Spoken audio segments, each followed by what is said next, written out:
This week on Jersey Matters, Republican challenger Jack Ciattarelli concedes the election to Governor Phil Murphy. Why did it take so long? We get some insight on the decision from Ciattarelli's lead campaign strategist, Chris Russell. How did the polls get the New Jersey governor's race so wrong? Ashley Koenig, director of the Eagleton polls at Rutgers, gives an explanation. 19-year-old Nicholas Seppi was so upset that his last year of high school was ruined by COVID regulations that he ran for school board and won. We ask him about his plans now. And what is the best pizza in New Jersey? We'll talk with the writer who had to make that tough choice for NJ.com.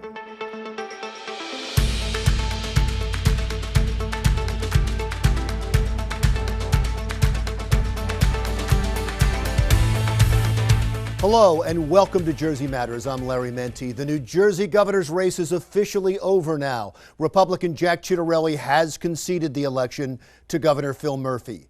We talked with Ciattarelli's lead political consultant on Wednesday when votes were still being counted. Even though it was before the decision, we believe it's still relevant as it gives you insight into the campaign's thought process in real time. Here is my interview with political consultant Chris Russell, co-founder of Checkmate Strategies. Chris, good seeing you again. Thank you so much for doing this. Can you tell us where things stand now with the Ciattarelli campaign? Sure, Larry, thanks for having me, first of all. So right now we are counting provisional ballots, or the state is counting provisional ballots county by county. We are looking, as we had stated in Jack's statement or the campaign statement earlier this week, that we're looking for that provisional ballot count to shrink this lead to a point where a recount is both fair and makes sense. So we're hoping that the numbers continue to track the right way for us. We're certainly doing better in the provisional ballot count than we did in the absentee ballot count by a good amount.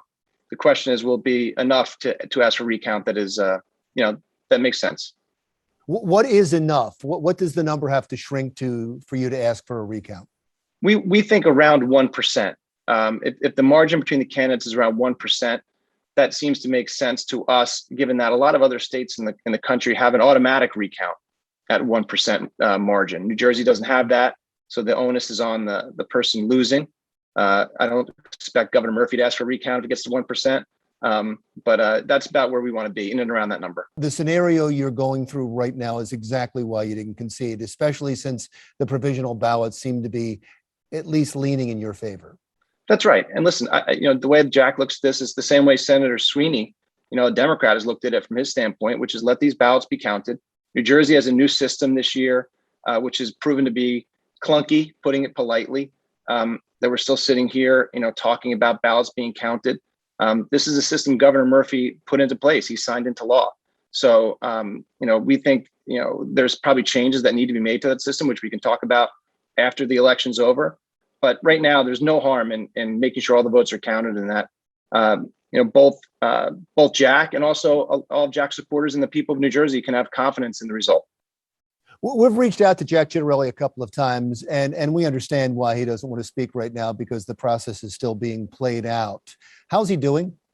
Jack's doing great. Listen, he put on a hell of a campaign. I think he surprised a lot of people, both here in New Jersey and nationally, but the people who weren't surprised were the ones inside the campaign, saw how hard he worked, how he was connecting with people. Jack's an optimistic guy by nature, and I don't think he's seen the last of him. Oh, that's interesting, because that's what I was going to ask next. But what is your gut on this? And believe me, this isn't firm, so you're not announcing for him, but what is your gut? Will he run again for governor?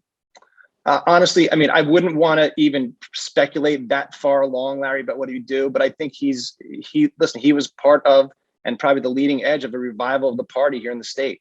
If you look what happened down ballot, Jack Ciattarelli had a lot to do with the success of Republicans down ballot in legislative races and county races. He galvanized the party. So I fully expect him to have a voice in the party moving forward. Whether that's the decision to run again, I really don't know. What's the lesson from this election? Because it wasn't just in New Jersey, it was across the country and especially in Virginia. How do you read this? What are you telling other people about this election? Well, listen, Donald Trump lost New Jersey by 16 points. Right now, Jack Ciattarelli is trailing by about 2.5.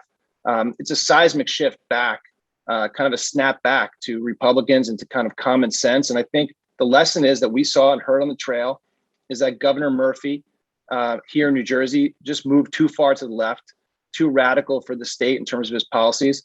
And I think Joe Biden's failures at the national level certainly have jarred people. I think there was a people who voted against President Trump and wanted something different, went with Joe Biden, I think hoping for the best, and they're getting the worst.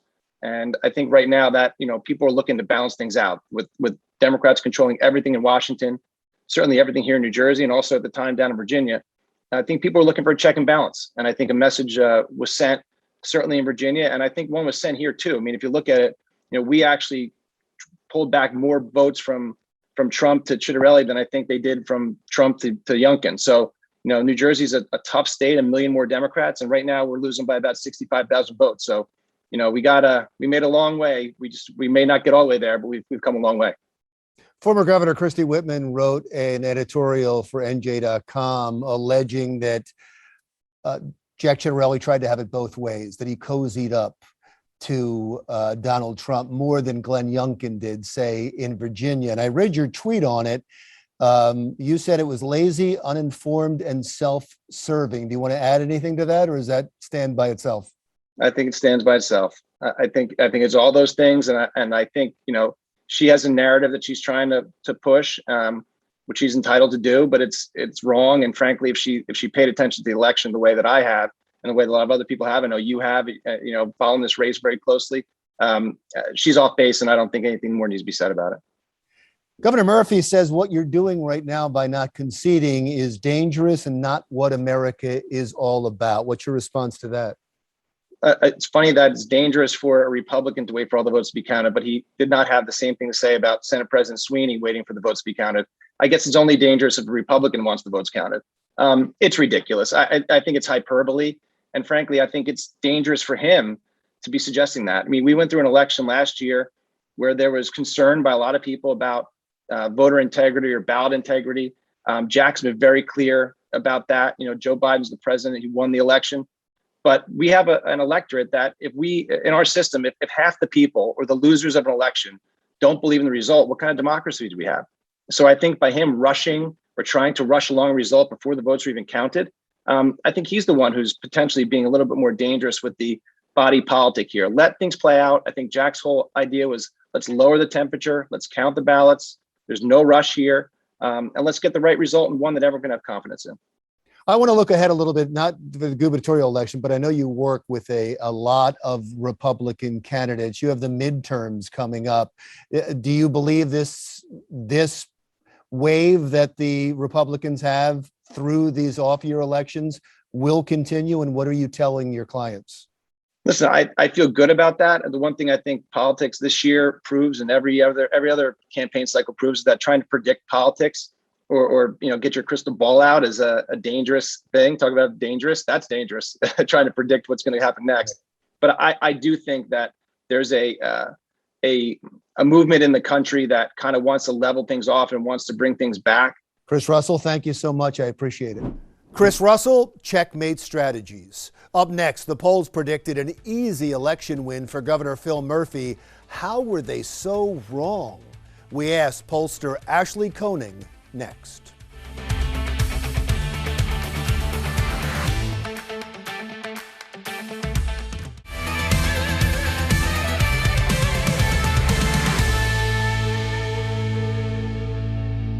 Welcome back. The final Rutgers-Eagleton poll, released right before the New Jersey gubernatorial election, had Governor Phil Murphy defeating Republican challenger Jack Ciattarelli by 8 points. They weren't alone. Monmouth University's poll predicted an 11-point win. Instead, the race was a nail-biter. How did the polls get it so wrong? Here's Ashley Koenig, director of the Eagleton Center for Public Interest Polling at Rutgers University. Ashley, as always, thanks a lot for making some time for us. This is tough. This is a tough time for pollsters. It is any time polls are way off, and they were in this Jersey election, especially as we get closer to the election. Do you learn from this? Do you go back and say what went wrong? Yeah, I think we all need to learn, and we've especially been dealing with this since 2016.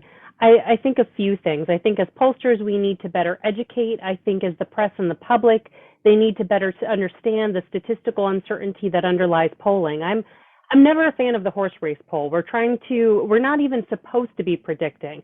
We're estimating an unknown population who we don't know who will turn out to vote on election day or even before election day. So number one, we're dealing with a population we don't know about. They're not going to look the same like a previous election cycle. People may say to us they'll vote and they end up not voting. People may say they won't vote and they end up voting. In addition, we're doing these polls days to weeks ahead of an election day. We know a lot can happen even in the final days. Late deciders, undecideds, and so on and so forth. But above all, we are not meant to be crystal balls. Polling is not meant for that. We always bash the exit polls every time we have an election cycle, but the purpose of exit polls and pre-election polling is to talk about the why and the how and the what. Why voters behave the way they did, why they're voting the way they did, how they feel. It's not meant to be this gospel of who's ahead and who's behind, because if we apply that margin of error to those numbers, there is a whole range of scenarios that any two numbers actually means. It's more thinking about a weather forecast instead of these are cold, hard facts. They're statistical estimates. That's exactly what they are. And every statistical estimate has some inherent uncertainty and some error to it. But you want to be close, right? You want to give candidates and readers, you want to give them some indication of where the race is. And it seemed like the numbers this time, I believe a week before the election, you had Murphy up 8. The Monmouth poll had him up 11. It wasn't just your poll, which is probably makes you feel a little bit better that it was across the board. But decisions are made on those polls. They're that important. And when they're that far off, shouldn't there be a recalculation? It seems like you're saying we shouldn't take them that seriously, but shouldn't there be a recalculation? I think we need to understand them better. So let's take our own. We had one of the two smallest margins for Murphy, still at 8 points, like you mentioned. But we need to take into account that margin of error, right? I think that's what we need to do a better job educating and trying to make the press and the public understand better. If we take the margin of error we had, which was plus or minus 4.1, that means Murphy is anywhere in the numbers we released at 54.1%, or 46%, 45.9%. That meant Ciattarelli at 42% was anywhere in the mid 40s to the high 30s. Obviously, at some point in various scenarios, those numbers cross. So while we had 8 points ahead for Murphy, we take into account that margin of error. It's a very different picture. I think we all need to be more cautious in how we interpret pre-election polling. Not that we should not take it so seriously, just that we should understand the multiple scenarios and the statistics behind it. It's a very hard concept to grasp and to educate about, but especially given the complexities with our election cycles nowadays, hyperpartisanship, potential non-response bias among certain kinds of Republicans. I think it would behoove us, and certainly behoove the survey research industry, to take a retrospective and an introspective look at how do we educate the public better on what these numbers actually mean leading to a pre-election day. It sounds like you're saying, though, that the polling's fine. There's nothing we have to do differently in the polling. We just have to educate everybody else. And yet all the polls were off. And so you don't think something went wrong? So I would agree with you there that we have to do some looking inward as well, right? After 2016, we found out due to the non-college educated white vote, all pollsters started waiting on education because that became an important demographic. I think since 2020, we've seen the common denominator of Trump obviously be involved in a lot of recent polling mishaps. We've also seen 2018, the polls were spot on. We saw the Virginia polls were spot on and not the New Jersey polls. So obviously, I think all of us pollsters have to do some sort of reflection. I think a lot of that may come to, do we finally see some non-response bias between those Republicans responding and those who are not? For example, in our own pre-election poll, we actually saw that those that we contacted from the same sample but contacted by text pushing to web instead of calling them on a landline or cell phone were actually much more likely to go for Ciattarelli than those answering by phone. We're going to do a lot more research into that. That could be key, that maybe, especially with pre-election polling, people are not being as honest or being hesitant to admit who they're voting for, and maybe we're seeing a difference by mode. Maybe that means we have to rethink, all pollsters have to rethink their data collection methods in kind of this new technological, low response rate, high cell phone type world that we have. And I think that's probably long overdue. We've been dealing with cell phones now for a decade. Well, you have an even more important election coming up nationally, and there's several seats in play in New Jersey. You will be polling them, right? I love the public policy polling, talking to the general population. I don't know at this point if we'll be polling the midterms, but I can certainly say we'll be polling the public sentiment in New Jersey, which will, of course, be a huge indicator of how a lot of these swing districts may go. Great. Thank you so much, Ashley. I know it's always hard to come on after with these kind of questions, but you always are available. You always love to talk about polling. I know how seriously you take this, so thank you so much for your time. Thanks, Larry. I love being with you. Thank you. Ashley Koenig, the Rutgers-Eagleton poll. Next on Jersey Matters. An ophthalmologist with the Valley Health System who was fired for refusing to comply with their COVID-19 vaccine mandate says he has legitimate grounds for an exemption. More on that story next.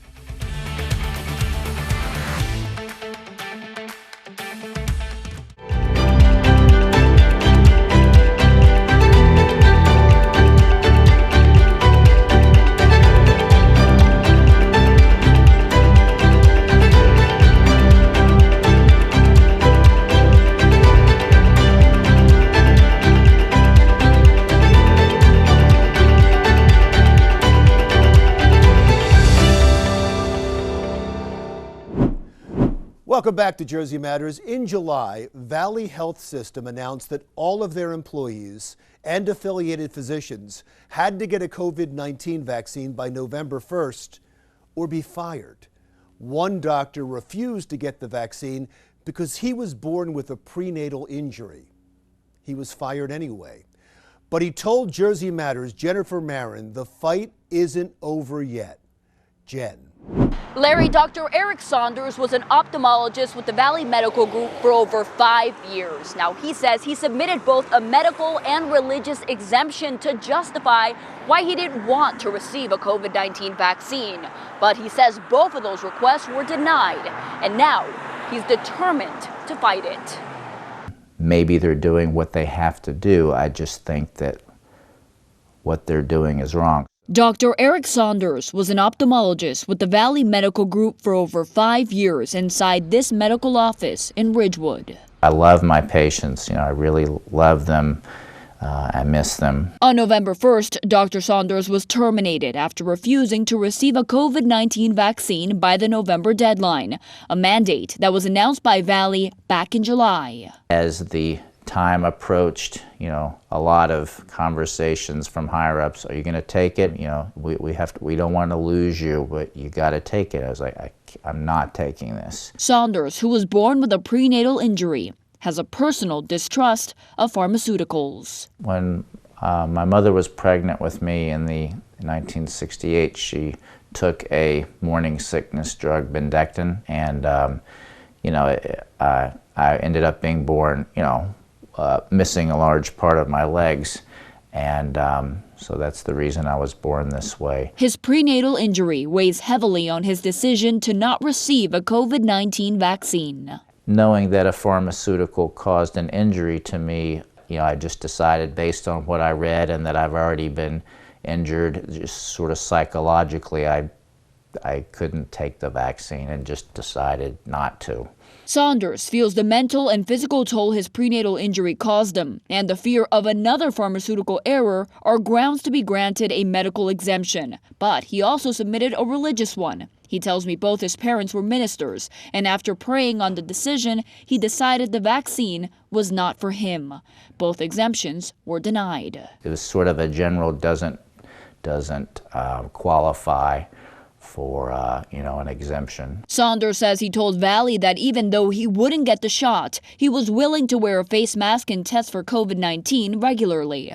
I told them I've been doing this for the past 19 months. Why do I suddenly become a danger to my patients on November 4th? They couldn't really give me an answer. Saunders stressed that he's not anti-vaccines. He simply doesn't feel the COVID shot is safe for him, and he hopes sharing his story will help others. I think people that decide, that think through it thoroughly, that they don't want to take it and they have their reasons, should be allowed not to take it. According to a statement from Valley, masking, social distancing, and vaccination are the best ways to prevent the spread of the virus. And by mandating vaccination, it honored the sacrifices of those who worked on the front lines and suffered and died from COVID-19. Dr. Saunders says he's already begun the process of pursuing legal action. As a result of the vaccination policy, Valley Health System terminated 72 employees. For now reporting in Ridgewood for Jersey Matters, I'm Jennifer Marin. All right, thank you, Jen. Up next on Jersey Matters. Hoping to book your appointment with your doctor? It's easier said than done. Nationwide, people are complaining that they can't seem to get a doctor's appointment, and you can find out why coming up next on Jersey Matters.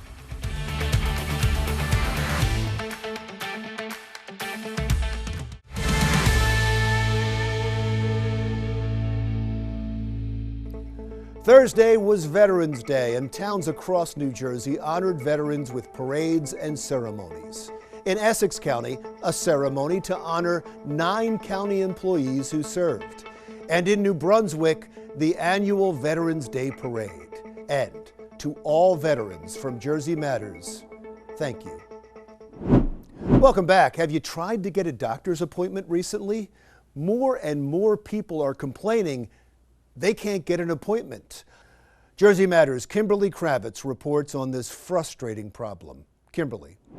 Booking doctor's appointments lately have been a nightmare. Whether your physician stops taking on new patients or when you finally do score an appointment, it's not for a few months out. I tried to schedule the appointment on October 18th, and they cannot see me until at least January 6th. Danielle Largman tells me she is in dire need of a doctor's care, to the point where she is vomiting multiple times a day and unable to sustain any nutrition. So right now I'm having GI issues and I am not keeping food down basically. So for me, it's basically like I'm trying to see a GI doctor for something pretty urgent and I can't be seen for at least like 2.5 months.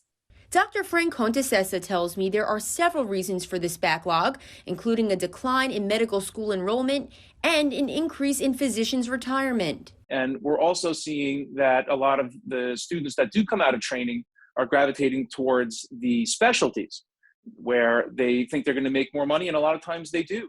Is part of the problem pandemic related? COVID has affected things in a lot of ways. A lot of doctors' offices were shut down for 6 or 7 weeks in the early days of COVID, and that caused a backlog of routine physicals, people getting mammograms, cancer screenings. Tom Abagabel, another frustrated patient, says that he's been unsuccessful even getting an appointment with urgent care. Online booking, going to CVS, urgent care. Yeah, you can use those tools, but you really can't find any available appointments. Well, the kids is tough also. It took me almost 18 months to get the kids for their consultation for their braces, because the appointments are few and far between. Dr. Frank recommends telemedicine for those who aren't successful in booking an in-person appointment. Now, I was kind of against this in the beginning because I'm an old school physician. A 5-minute phone call or a video call can do the job, and that opens up more appointments for other people who need to be seen in the office. The sad reality is that the longer it takes to see a physician, the more harm it will do to the patient. We think it's my gallbladder, but she's like really worried because this is something like you're not getting nutrition when you're getting sick all the time from eating. I'm worried that there's a really big issue going on and I'm going to be like harmed in the long run from not seeing a doctor for it. So here's some things to know before you go. If you plan on going to an urgent care, be sure to schedule an appointment online. And as Dr. Frank tells me, realize that you may not always be able to see a primary doctor, but you should be fine seeing a physician's assistant or nurse practitioner. Reporting for Jersey Matters, I'm Kimberly Kravitz.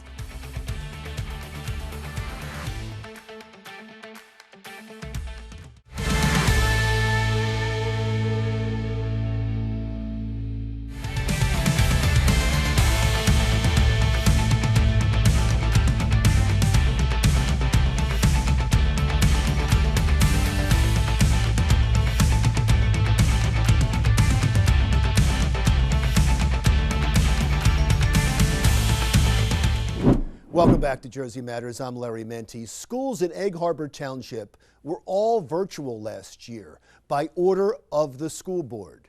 Many students, especially seniors, complained. One student did something about it. He ran for school board and won. I'm pleased to introduce you to Nicholas Seppi, who graduated last year and now is a member of the Egg Harbor Township School Board. Nicholas, thank you so much for doing this. A lot of people are captivated by your story because so many people complain, not many people do something about it. You did something about it.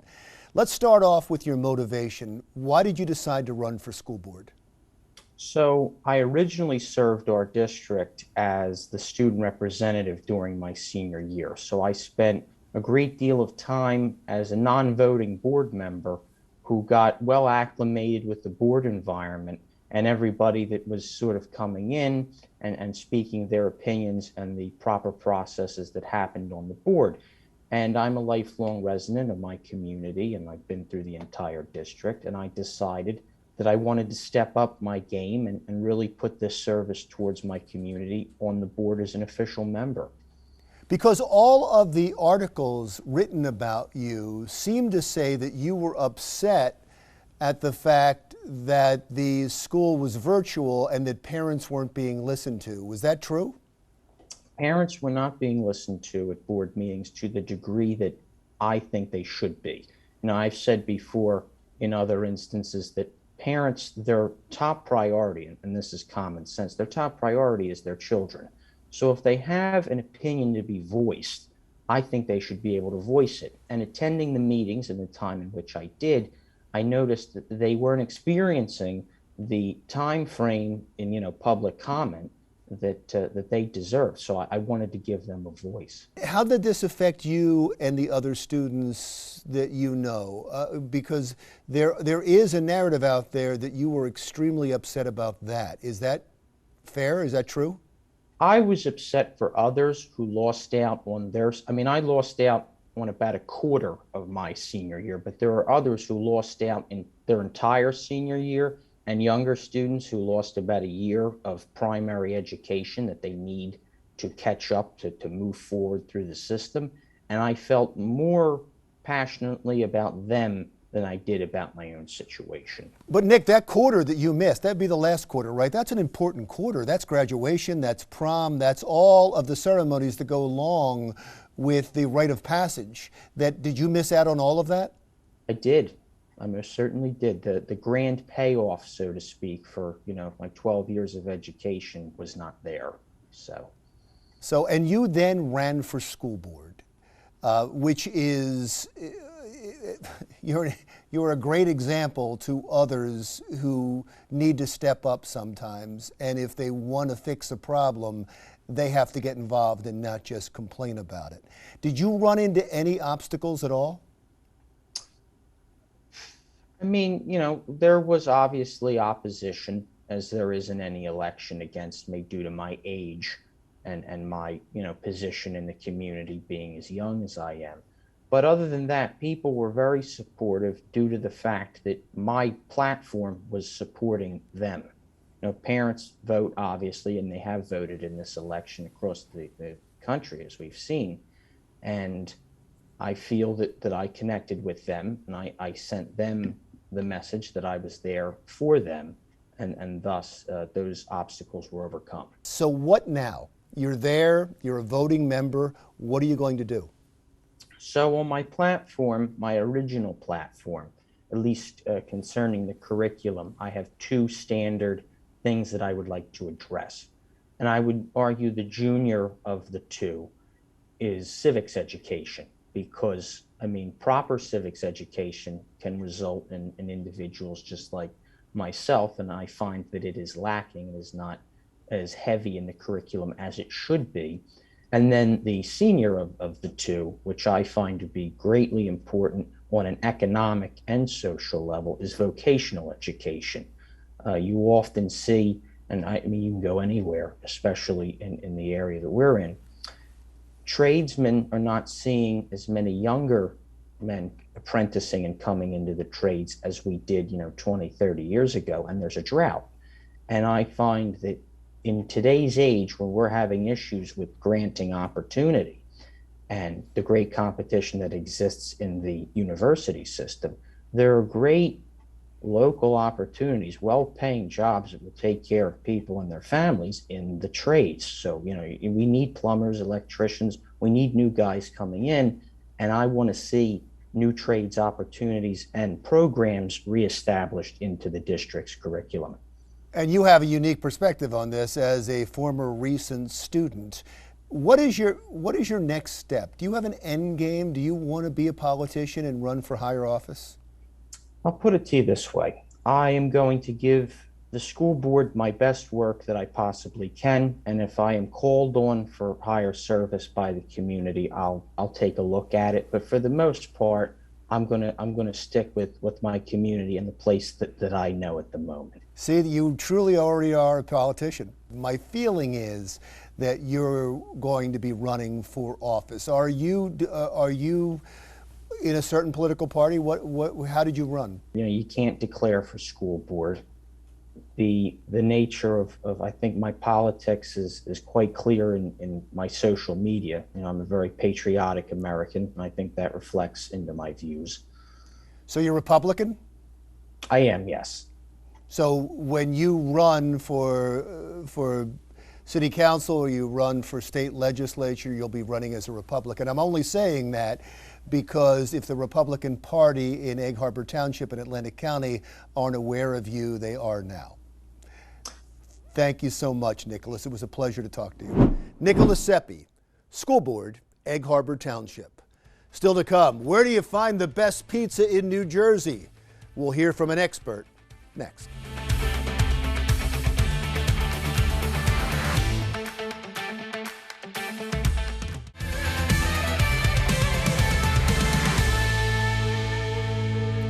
Law enforcement officers in Monmouth County are now going through virtual reality training so that they're better prepared for a time when the crisis is real.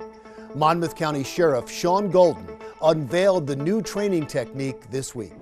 So here's a loaded question. Who has the best pizza in New Jersey? There's a list for this of the 99 best pizzas on NJ.com. Jeremy Schneider, food and culture reporter at NJ.com, helped compile the list.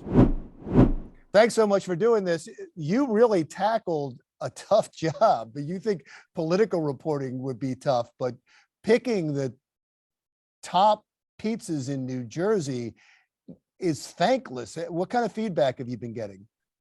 It's very political, trust me. There's nothing more political than pizza. The feedback has really been positive, and so I did this with my coworker Pete Genovese.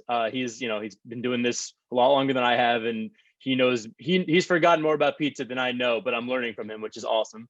But people are excited. That people are seeing places that they've never heard of. They're seeing their favorite places. They might be seeing their favorite places not on the list, but that's kind of also exciting because I'm getting a bunch of places to check out that I might not have been to yet. And like we went to so many pizza places. We did this for months and months and months.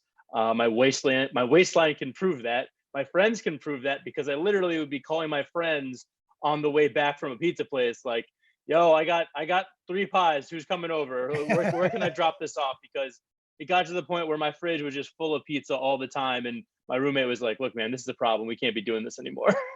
Oh, that's a great job, though, right? Oh, it's lots of fun. You didn't have to pay for dinner for what, almost a year? Well, we didn't do it for a year. It was several months. So I mean, I guess I'm always look.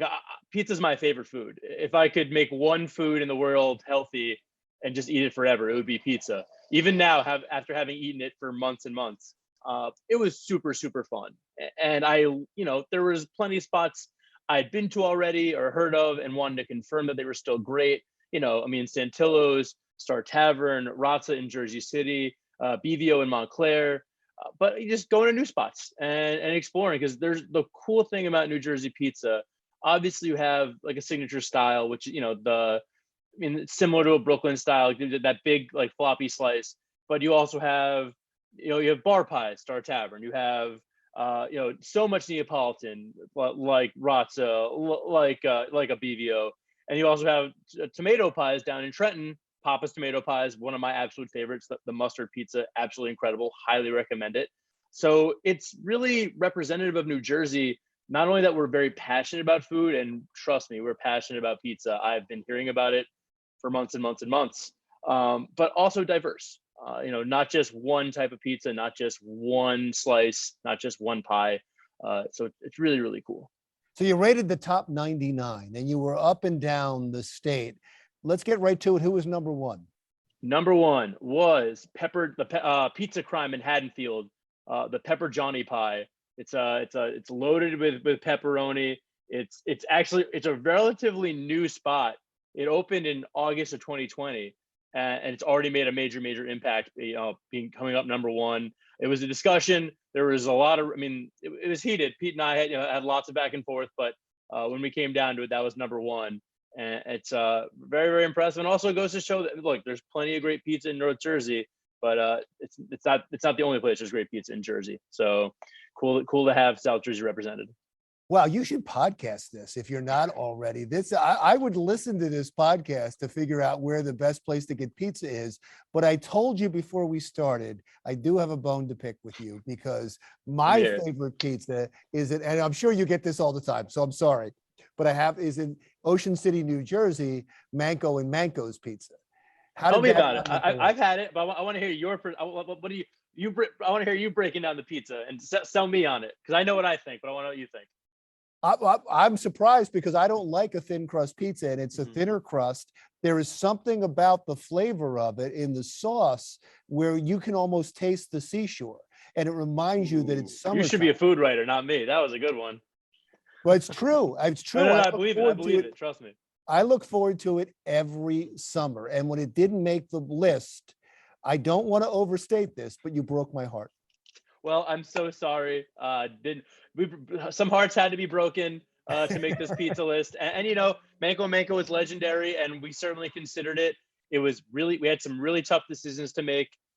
And I mean, as we were saying before, there is more than 99 great pizzas in New Jersey. And, we could have done the 999 and we probably still would have missed some good ones. That's how good the pizza is here. Best pizza state in the country. Sorry, New York. Sorry, Pennsylvania, I guess.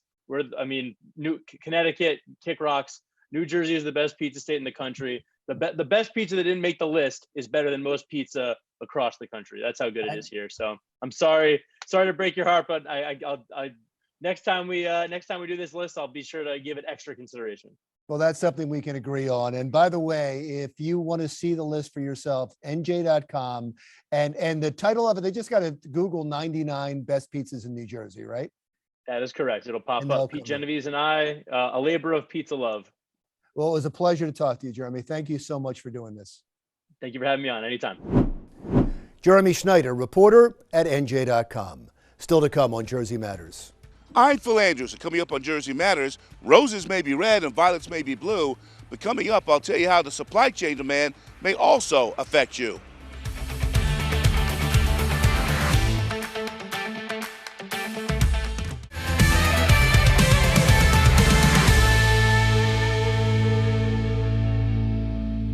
Welcome back. As you know, many small businesses didn't survive the COVID-19 lockdown. They had to shut down permanently. But Jersey Matters' Phil Andrews has the story of a small business that not only survived, but kept an important promise to its customers. Phil. Well, Larry, you know that the supply chain demand has brought with it high gas and food prices, but did you know that demand has also affected parts of the wedding industry? Hello. Hi, how are you? I'm great. How are you? Oh, good, thank you. Narcissus Florals is a second-generation business that has, excuse the pun, blossomed here in the Toms River area. And given what many small businesses went through during the COVID-19 shutdown, this little sign means an awful lot to owner Ken Malgier and his team. That is so terribly important, given obviously what we've all been through together. We were closed for an entire month until we were able to see our way clear. And that was a real life-changing moment in that when we left, our staff and our team and our family here did not know when we would be coming back. So to put out that sign that says Florist Open, not only here, but also in our Monmouth County location, which we opened a few months later, was just heartwarming. But now that Narcissus has somewhat come out on the other side, they still face some of the same problems as many other Garden State businesses, both big and small. We have severe supply chain issues in the fresh floral world, of course, as you could imagine. It is a very people-heavy world. That is from, we're obviously in an agricultural industry, so we have people who are actually harvesting the crop, packing the crops, delivering the crops, all in time, right? This is something that is a perishable product. And then, of course, as it arrives, they need to be properly prepared, and then they need to be properly designed and delivered. 220 weddings.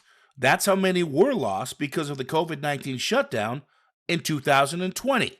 But Narcissus was able to reschedule all but 10 of those events, toss in the weddings that were already pre-scheduled for 2021, and they now have somehow managed to squeeze all of that into a 6-month window. So the wedding season in New Jersey is typically about a 6-month period. So if you imagine all of the weddings from 2020 squeezing into the same time that 2021 weddings were already previously booked, we had a surge of weddings over a very tight amount of time. So we felt that, of course, in our supply chain.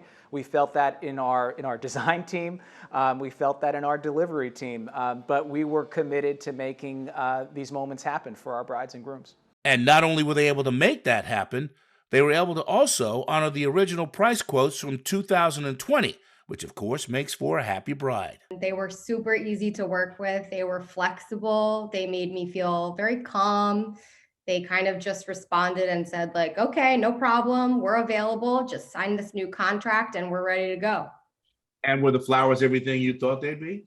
They were beyond what I thought that they would be. They really made my vision come to life when it came to flowers. And silly enough, flowers are very important to me. That was one of my favorite things to plan for my wedding day. And I was really sad when I thought that maybe wouldn't come to fruition. Yeah, I mean, it's honestly amazing, and particularly with flowers, because I know that they can really go up and down in terms of what the season is, what kind of, blooms are available. But I mean, I believe we signed our contract with them in 2019, and they kept the prices the same. By the way, Kate and her husband Randy are off to Greece for their honeymoon. In Toms River, for Jersey Matters, I'm Phil Andrews. All right, thank you, Phil. My commentary is next.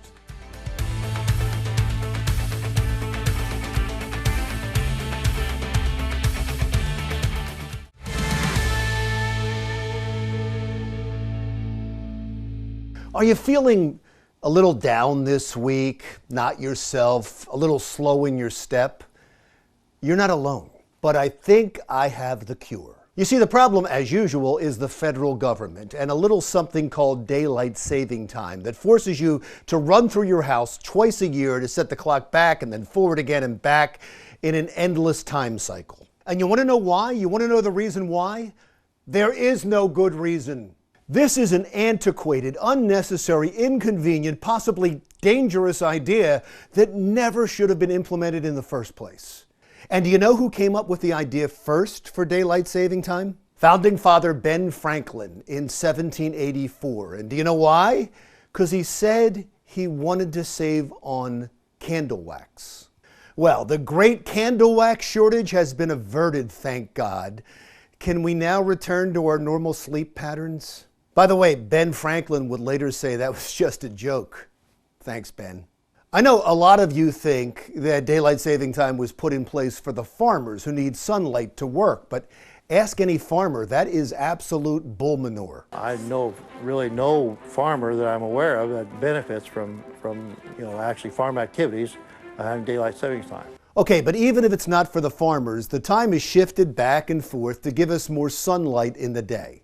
Except today, no one is saying the sun is about to set. We have to get indoors.